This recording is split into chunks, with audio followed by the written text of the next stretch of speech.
Esta es la iglesia Puerta de Esperanza, situada en San Lucas, Zacatepeques, República de Guatemala, en América Central. Para la gloria de Dios, nuestra congregación fundamenta su fe en Jesucristo y en las Santas Escrituras.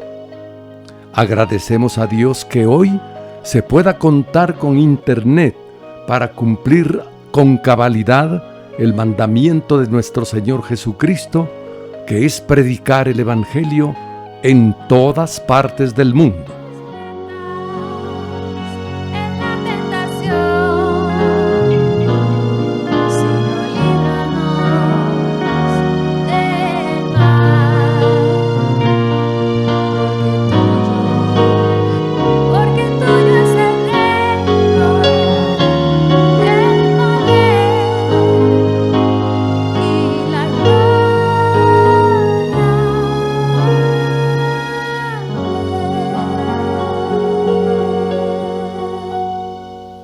Con mucho agrado, ofrecemos hoy la prédica de nuestro pastor general, el licenciado Gustavo Adolfo Bonilla.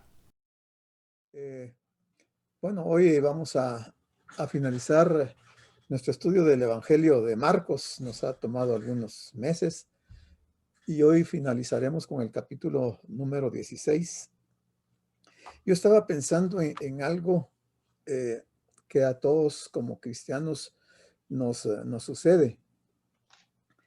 Todos le damos mucha importancia al nacimiento del Señor, le damos importancia a su ministerio, todo lo que él hizo durante los 3 años y medio que estuvo haciendo muchas señales, maravillas, prodigios, milagros, tanto que hizo.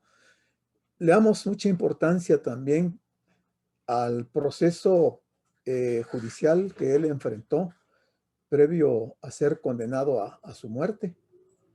También le damos importancia a su crucifixión y le damos importancia a su entierro y también le damos importancia a su resurrección. Pero hay algo que a todos se nos ha ido escapando y que también es muy importante. Y esta noche vamos a tratar esa parte al finalizar este capítulo número 16. Y lo que se nos ha escapado es lo que está ahí en verde. Si ustedes ven ahí, en verde, esa parte no la resaltamos y es demasiado importante. Es tan importante como su nacimiento, como su ministerio, como su muerte y su resurrección. Sin embargo, ese aspecto lo dejamos en el tintero casi siempre. Creo que porque tal vez no nos hemos detenido a reflexionar la profundidad de ese acontecimiento tan maravilloso que ocurrió. Entonces nos tocaba ver el versículo número 18. Siempre estamos en la parte de las instrucciones que el Señor le da a los 11 discípulos esa noche. Y fíjense que, aunque ahí no lo dice claramente, porque el Señor le había dicho a María que les avisara, cuando Él resucita, le dice a María Magdalena que vaya y le diga a los discípulos que se van a ver en Galilea. Y obviamente pasan ahí algunas horas o quizás algunos días y los discípulos han de haber ido a Galilea. Y en Galilea el Señor se manifestó a ellos estando ahí reunidos. Pero no es ahí en Galilea donde les da estas instrucciones de los versículos 16 al 18, sino que esto es cuando uno ve la parte del final de estas instrucciones que el Señor les está dando a los discípulos. Ellos ya han regresado de Galilea y ahora están en Jerusalén y están específicamente en el Monte de los Olivos. Y eso no se ve así claro en este pasaje de Marcos. Quiere decir que pasaron varias horas o quizás algunos días cuando el Señor les hace el aviso de que los va a ver en Galilea. Ahora ya están de regreso.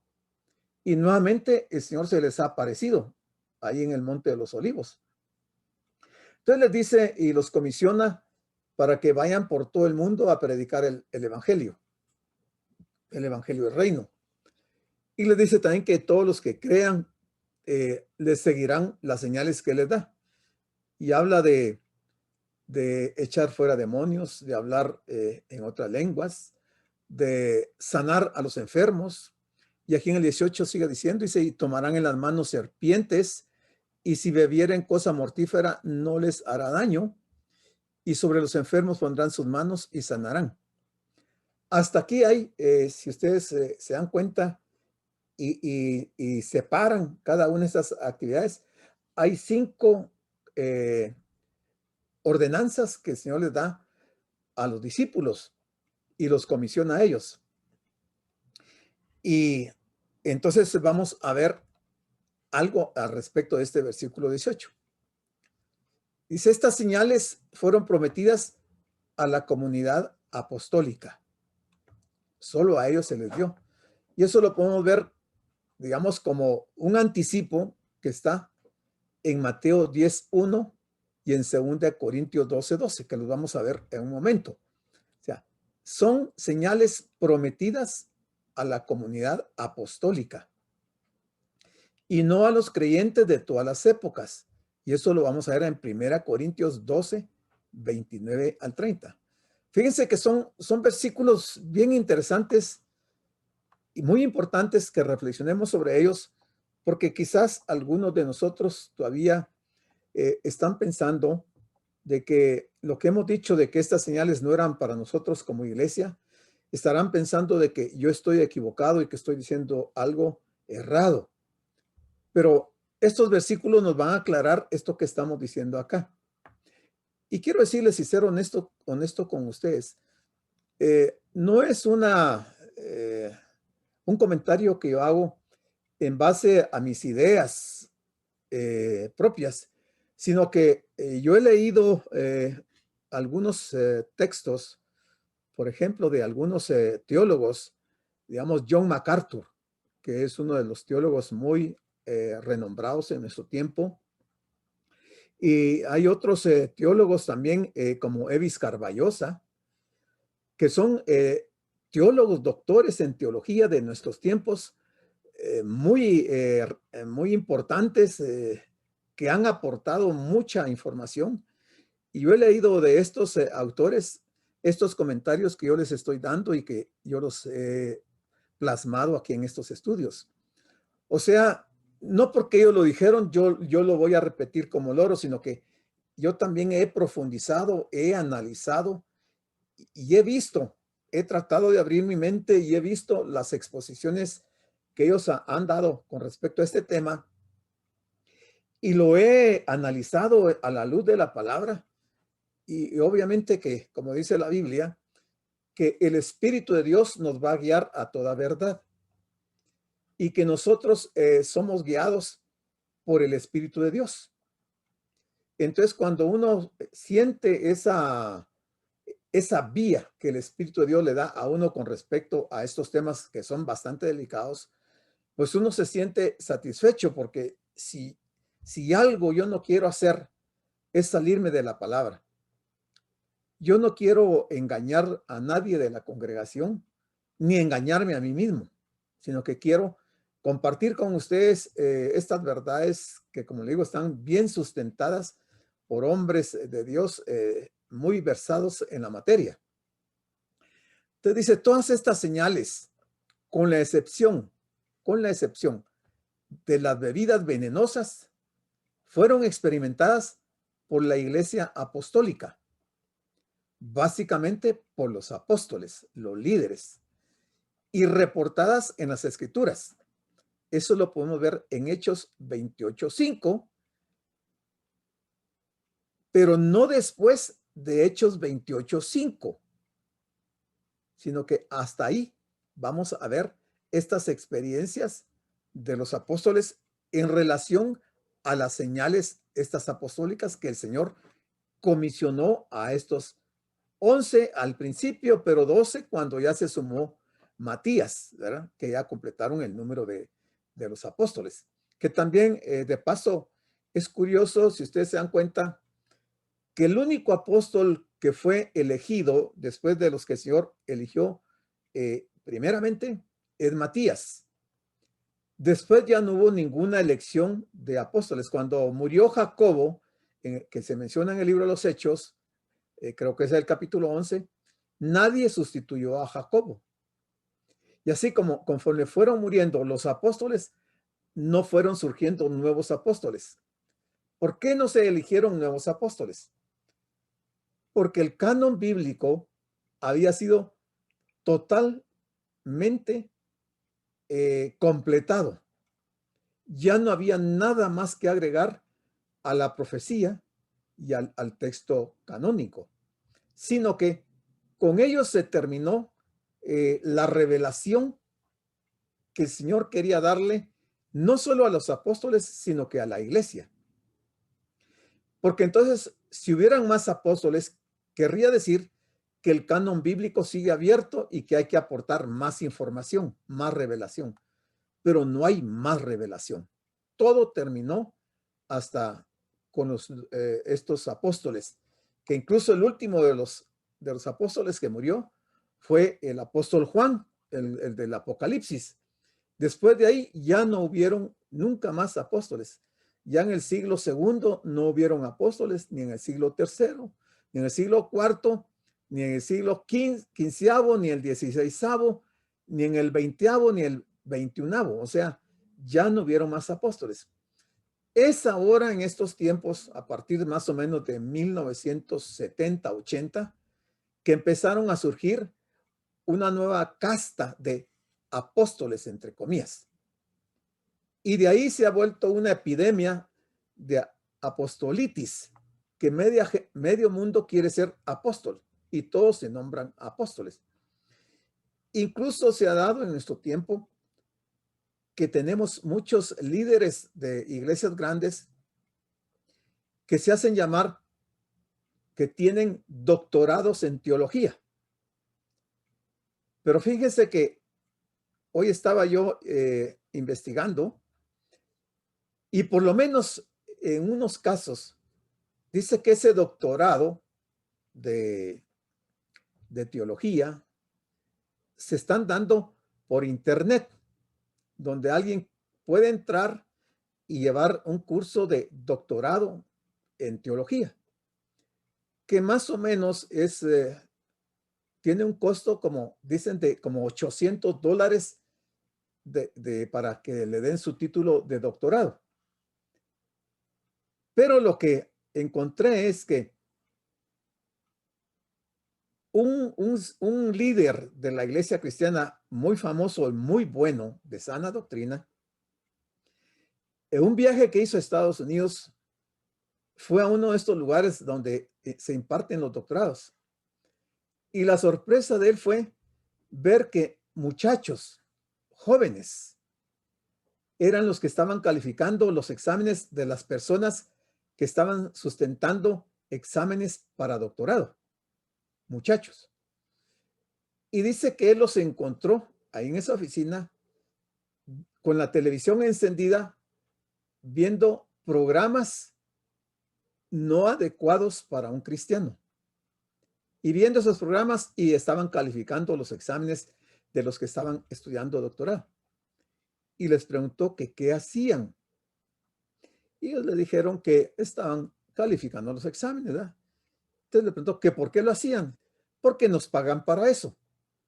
Entonces, imagínense si muchachos sin ninguna instrucción teológica califican a las personas que se meten a estudiar doctorados, ¿qué clase de doctorados son? Y son doctorados que se desarrollan en un periodo de 6 meses. Un doctorado no se puede llevar a cabo en 6 meses. Ni siquiera en las carreras, digamos, de educación, ¿cómo se llama? ¿Cómo es la palabra? Se me va la palabra. Bueno, ¿Secular? secular, correcto. Muchas gracias. Cada demanda, mire, se me ha ido la palabra. Ni siquiera en las carreras de seculares, de profesionales, no se saca en 6 meses un doctorado. Abusando un poco de la confianza, voy a pedir a hermano Fernando, que él está por graduarse de doctorado en leyes. Hermano, ¿cuánto tiempo le llevó a usted sus estudios de doctorado?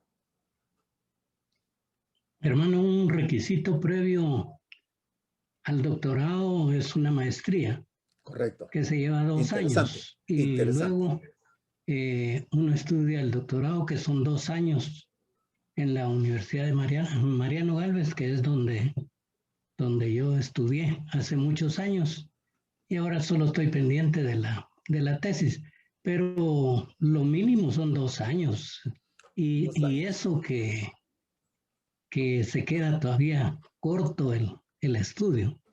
Correcto. Y la tesis le llevará su año por lo menos. Sí, más o menos, hermano.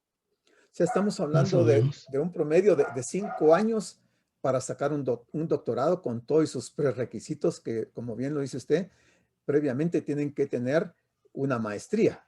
Entonces, ¿cómo es Así es. posible que en las cosas de Dios en 6 meses se saque un doctorado? Entonces, tengamos cuidado porque hoy hay muchos que impactan, impresionan diciendo que tienen un doctorado, pero que realmente, si son de ese tipo, como ese caso que estoy contando, es de dudarlo mucho, ¿verdad? O sea, no sé cuál es la intención de la persona de lucir un título de doctorado cuando realmente un doctorado en teología debiera ser más complicado que un doctorado en estas áreas profesionales, ¿verdad? Porque la palabra de Dios es muy, pero muy extensa y entender la teología no es muy sencillo, ¿verdad? Pero bueno, aquí estamos hablando de la era apostólica y de las señales que fueron prometidas a esa comunidad apostólica y que vamos a ver estos versículos que les mencioné aquí para tener el fundamento bíblico y que ustedes vean de que no estoy inventando ni descubriendo el agua azucarada, sino que esto está en la Biblia y está dicho por hombres renombrados. Mateo 10:1 dice, entonces llamando a sus 12 discípulos, solo a los 12, no llamó a más gente. No eran solo 12 los que seguían al Señor, eran cientos o miles de personas, pero él solo llamó a los 12 y les dio autoridad sobre los espíritus inmundos. ¿Para qué? Para que los echasen fuera a los 12. ¿Y para qué más? Para sanar toda enfermedad. ¿A quiénes? A los 12 discípulos les dio esa facultad. Sanar toda enfermedad y toda dolencia. Eso nos dice Mateo 10:1. Entonces, relacionémoslos porque estos son contextos que nos aclaran Marcos 16, del 16 al 18. Ahora, ¿qué dice 2 Corintios 12:12? Pablo dice, con todo, las señales de apóstol, lo está diciendo un apóstol verdadero, el apóstol de los gentiles. Las señales de apóstol han sido hechas entre vosotros en toda paciencia por señales, prodigios y milagros. O sea, la experiencia de Pablo como apóstol, el Señor también le facultó y le depositó esa autoridad de esas señales de que habla Marcos 16, del 16 al 18. Ahora, ¿qué dice 1 Corintios 12:29? Interesante este pasaje. Pregunta Pablo, ¿son todos apóstoles? La respuesta es no, ¿verdad? ¿Son todos profetas? La respuesta es no. ¿Son todos maestros? No. Y mire esta última. ¿Hacen todos milagros? No. Es el 30. ¿Tienen todos dones de sanidad? No. ¿Hablan todos lenguas? No. ¿Interpretan todos? No. Entonces, aquí hay por lo menos 4 textos que nos confirman la delegación de la autoridad que el Señor dio para hacer todas estas señales y se centró únicamente en el grupo apostólico. Porque ya aquí Pablo, cuando Pablo está hablando en 2 Corintios y en 1 Corintios, ya la iglesia había nacido, ya la iglesia estaba funcionando.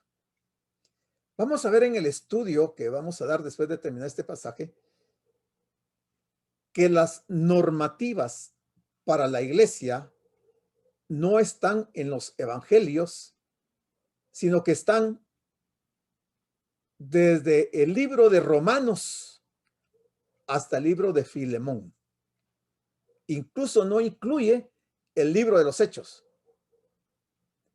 Entonces, todas las instrucciones para la iglesia, el Señor se las reveló a Pablo, que es el perito arquitecto de la iglesia, y están contenidas desde Romanos hasta Filemón. Los demás libros no tienen nada que ver con la iglesia.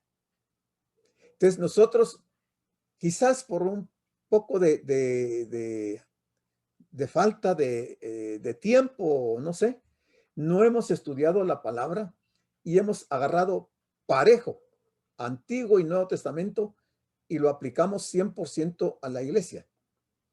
Recordemos que Antiguo Testamento es dispensación, por lo menos una de las dispensaciones más importantes, la ley, lo cual no aplica a la iglesia. Ahora, que hay principios bíblicos en toda la Biblia, para la iglesia es cierto, hay principios bíblicos, pero las leyes o las normas para la iglesia están de Romanos hasta Filemón. Así es que podemos estudiar esos libros y ahí vamos a encontrar lo que realmente el Señor dejó a la iglesia. Entonces no vamos a encontrar que Pablo esté diciendo que nosotros como iglesia hagamos las señales de apóstol, porque no es esa la instrucción. Bueno, siguiendo. Hechos 28:5, que es otro de los textos que mencionaba. Pero él, hablando de Pablo, sacudiendo la víbora en el fuego, ningún daño padeció. Como esas son una de las señales que el Señor dio a los apóstoles, dice, tomarán en las manos serpientes y no les harán ningún daño. Aquí Pablo tuvo la experiencia en la isla de Malta, que cuando habían tenido un problema de que la nave en que ellos iban había naufragado, llegaron nadando a la orilla de la isla y encendiendo una fogata, porque estaba lloviendo fuerte. Entonces una serpiente se prendió en la mano de Pablo y los lugareños pensaron que Pablo se iba a morir y estaban esperando que él muriera en cualquier momento. Y no cabe duda que si ellos esperaban que él muriera era porque era una serpiente muy venenosa. Sin embargo, él dice que solo sacudió su mano, sacudió la víbora y la dejó caer en el fuego. No le sucedió nada. O sea, se cumplió esta parte de Marcos 16:18 en el apóstol Pablo. No hay ningún caso de que alguien hubiera bebido alguna cosa mortífera y que no le hubiera hecho daño, porque no hay ningún caso en el Nuevo Testamento de eso. Por eso hicimos la excepción de que, excepto esa señal, las demás sí se hicieron por parte de los apóstoles. Muy bien. Siguiendo entonces con el versículo número 19 de Marcos 16, dice, y el Señor, después que les habló, fue recibido arriba en el cielo y se sentó a la diestra de Dios. Entonces no estaban en Galilea. Por eso decía que o pasaron horas o pasaron días. Porque después de que les habló estas instrucciones de los versículos anteriores al 19, fue recibido arriba en el cielo. Este pasaje, estas palabras son importantes. ¿Cómo hizo el Señor para ir al cielo? ¿Qué personas pueden ir por sus propios medios al cielo? No hay. No hay. Entonces, la ascensión del Señor es muy importante. Y con esto se cierra ese proceso de la vida del Señor. Y cuando él dice, va al cielo, lo que hace es que se sentó a la diestra de Dios. O sea, en el trono de Dios, a la diestra de Dios, donde él siempre había estado. En esta ocasión él regresa a ocupar la posición tan importante que él ocupaba antes de haber venido por 33 años a esta tierra. Entonces se sentó. Siempre que se habla de sentarse en un trono, se está hablando como cuando un juez aquí en la tierra entra a la sala donde se está ventilando algún caso, alguna denuncia, algún delito, y cuando el juez se sienta en su estrado, quiere decir que el juicio va a comenzar. ¿Ya? Mientras el juez no se siente, no se da inicio a ese proceso.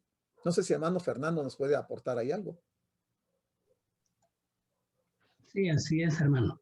Está el público, el Ministerio Público, la defensa pública, los testigos que están en un lugar aparte, que no se pueden intercambiar entre ellos opinión. Y entonces el secretario, por una deferencia y protocolo, siempre dice, tengan la bondad de ponerse de pie. El juez o el tribunal en pleno hace su ingreso. Y entonces todos están a la expectativa, entra al tribunal, se sienta en su lugar y el mismo presidente del tribunal les dice, pueden sentarse. Ahí es donde él da inicio al debate, digamos, que es propiamente el juicio. Okay, Así muchas gracias. Gracias, hermano Fernando. Muy valiosa su información. Yo no sé si hermano Juan Carlos tiene alguna experiencia. Sí, hermano pastor, de la misma manera como ya acertadamente el hermano Godínez ya lo manifestó, de esa manera es que en formalismo y en protocolo se da inicio a un juicio y a una audiencia de debate propiamente, ¿verdad? Una vez autorizada ya la situación del inicio de debate, pues todo en silencio y cada quien tendrá que intervenir cuando el presidente del tribunal o el juez, si es unipersonal, le da la palabra conforme al orden y a la agenda que se tenga en la audiencia, ¿verdad? Así es, hermano pastor. Muchas gracias, hermano. Sí quería consultar con ustedes porque para los hermanos que no están enterados, tanto el hermano Fernando como el hermano Juan Carlos son jueces, son abogados y han ejercido esa función de jueces en los tribunales, en los juzgados de Guatemala. Y tienen una carrera interesante que nos ayuda a entender esta parte que aquí quizás el evangelista Marcos no da todo ese tipo de detalles, pero debe uno entenderlo, que dice, y se sentó a la diestra de Dios. O sea, está listo ya para iniciar un juicio, ¿verdad? Y es que hay cosas en el campo espiritual que a nosotros nos cuesta entender y pensamos que se manejan igual como se manejan aquí en la tierra. Hay alguna diferencia. Además, el Señor no va a juzgar a una sola persona, va a juzgar millones de personas, ¿verdad? Tanto en los juicios del tribunal de Cristo como el juicio del gran trono blanco. Entonces, hay mucho trabajo en el cielo que se tiene que hacer y revisión de muchos de los libros y tantas evidencias que el Señor tiene en su poder. Bueno, veamos un poquito más de este versículo 19. Es un milagro que el cuerpo de un ser humano se levante en contra de la fuerza de la gravedad. Este es otro aspecto que lo pasamos por alto. O sea, que el Señor se haya levantado y se haya ido al cielo.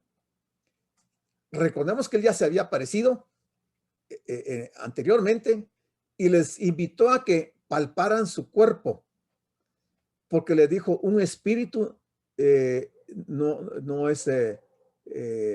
tiene cuerpo, ni tiene huesos, no tiene carne. Y toquen para que vieran que no era un espíritu. Quiere decir que él se levantó con su cuerpo físico, un cuerpo ya diferente. se levantó en contra de la fuerza de la gravedad. El cuerpo del Señor Jesucristo, luego de su resurrección, era un cuerpo que tenía propiedades especiales, como la habilidad de poder penetrar en una habitación con las puertas cerradas. Con su cuerpo físico de carne y de hueso, él penetró una habitación estando cerradas las puertas. O sea, es un cuerpo muy especial, que es el cuerpo que nosotros vamos a tener cuando sea el arrebatamiento de la iglesia. Pero aquí estamos resaltando mucho de levantarse en contra de la fuerza de la gravedad, una ley natural. Ahora, ¿cómo hacen los hombres para poder levantarse o vencer la fuerza de la gravedad?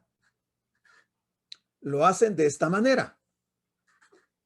Hay una nave espacial que construida por saber cuánto tiempo les lleva a construir una nave espacial, en donde hay una inversión de conocimientos científicos de muchas disciplinas de hombres que trabajan en esto, porque no es simplemente hacer una nave, o sea, tienen que considerar muchas cosas para que esa nave pueda traspasar la gravedad, pueda vencer la gravedad. Pero en este caso, la imagen que yo tengo aquí es la imagen del Apolo 11. En esa ocasión, que fue 1969, en julio de 1969, dentro de esa nave iban 3 hombres.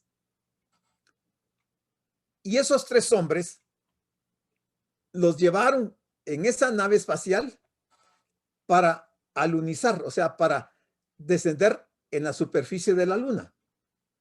3 hombres llegaron a la luna. El Señor no llegó a la luna. El Señor llegó al tercer cielo,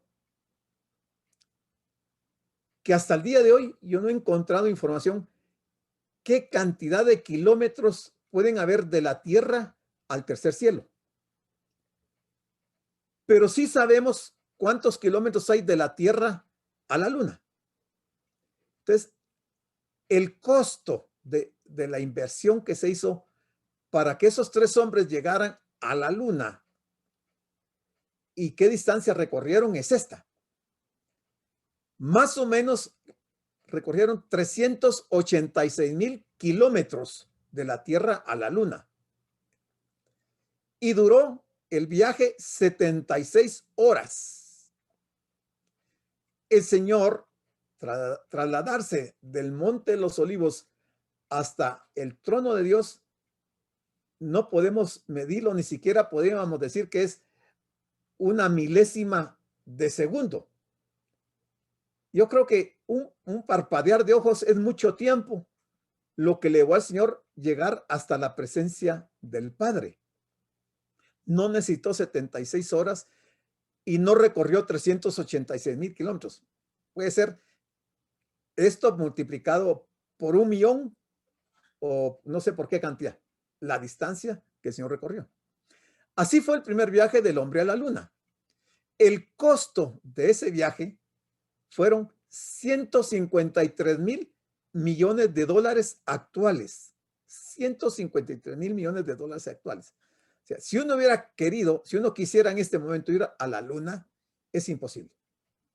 Fíjense que esos 153,000 millones de dólares de lo que costó este viaje, si lo trasladamos a nuestro país y vemos cuál es el presupuesto de ingresos y gastos del Estado del 2021, el presupuesto de este año 2021 en dólares son 13,200 millones de dólares. O sea, esto es mucho más que 13,200. Es tanto más que equivale, los 153,000 millones equivalen a 12 presupuestos de Guatemala. Solo el viaje a la luna. O sea, necesitaríamos 12 años de presupuesto para juntar 153,000 millones de dólares para ir a la luna. Pero el Señor no fue a la luna, fue muchísimo más lejos y no fue solamente Él. Dice que él llevó cautiva la cautividad. No dice la Biblia cuántos fueron los que llevaron, que el Señor llevó en ese viaje que él hizo, en ese momento que él está en el Monte de los Olivos y ascendió al cielo.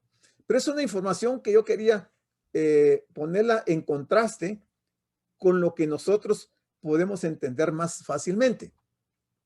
En muchas iglesias no se le da la debida importancia a la ascensión. Siempre se enfatiza la Navidad y la llamada Semana Santa, pero relegamos a un segundo plano el gran evento que ocurrió después.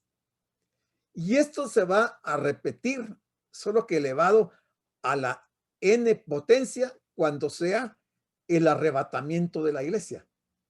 No hay forma de calcular cuál podría ser el costo de los millones de personas que con nuestros cuerpos glorificados vamos a ir a la presencia del Señor.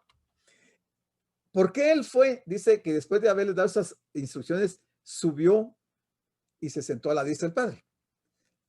Dice, el lugar de honor que Jesús asumió después de su ascensión fue hacia donde él llegó. O sea que se estaba cumpliendo lo que dice Salmo 110, versículo número 1. Jehová dijo a mi Señor, siéntate a mi diestra hasta que ponga a tus enemigos por estrado de tus pies. O sea, aún en la ascensión se estaba cumpliendo esta profecía que está contenida en el Salmo 110, versículo número 1. En Hechos 7, del 55 al 56, leemos lo siguiente.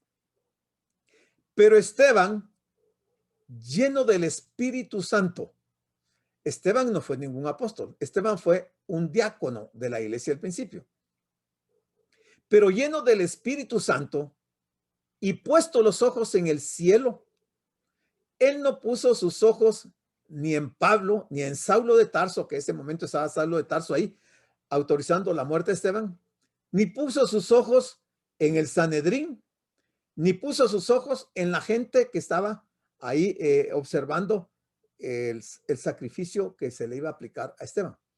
Él puso sus ojos en el cielo. O sea, quizás por haber puesto sus ojos en el cielo, él no sintió su muerte, porque él estaba 100% enfocado en las cosas del cielo. Y estando así, dice que vio la gloria de Dios.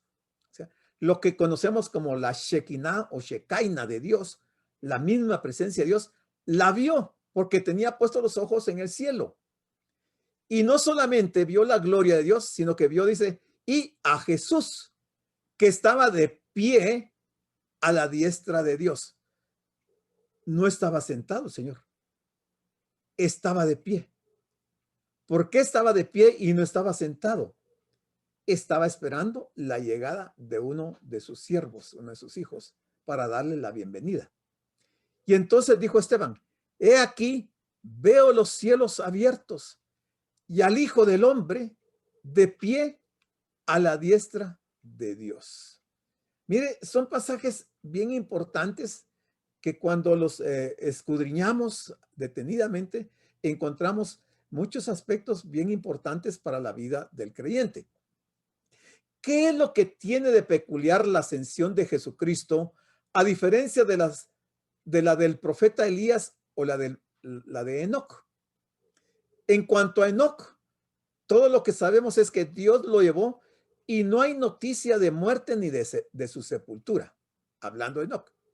En el caso de Elías, la escritura nos dice que estando Eliseo con el profeta Elías, un carro de fuego con caballos de fuego los separó a los dos y Elías subió al cielo en un torbellino, no en una nave espacial.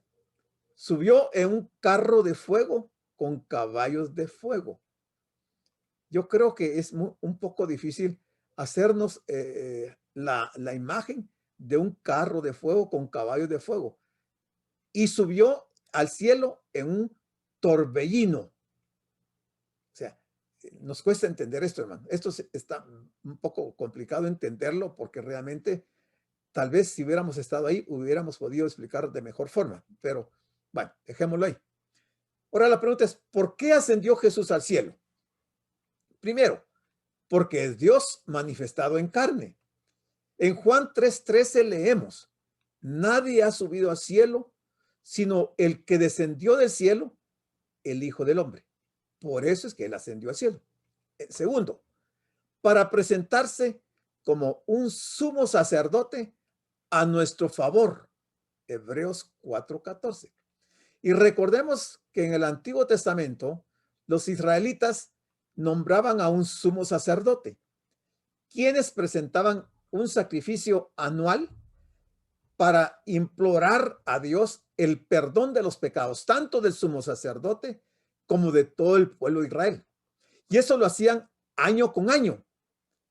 Y ese sumo sacerdote moría y ascendía otro sumo sacerdote. Pero en el caso de Jesucristo, se presentó como sumo sacerdote eternamente. Y ya no presenta un corderito año con año, sino que con un solo sacrificio, que fue su mismo cuerpo, su muerte, su martirio por el que pasó, ahí se dio el único y suficiente sacrificio para nuestra redención. Entonces, él subió al cielo porque está intercediendo por nosotros, que ha traspasado los cielos, Jesús el Hijo de Dios. Entonces dice, retengamos nuestra confesión, dice Hebreos 4:14. Y tercero, dice, traspasó los cielos para llegar al trono de Dios. Ese era su destino. Él tenía que llegar a ese lugar porque así estaba establecido por la palabra de Dios. En Hechos 1, 9 o 11, la Biblia nos relata, dice, después de decir esto, y mientras ellos lo veían, él fue elevado y una nube le recibió ocultándole de sus ojos.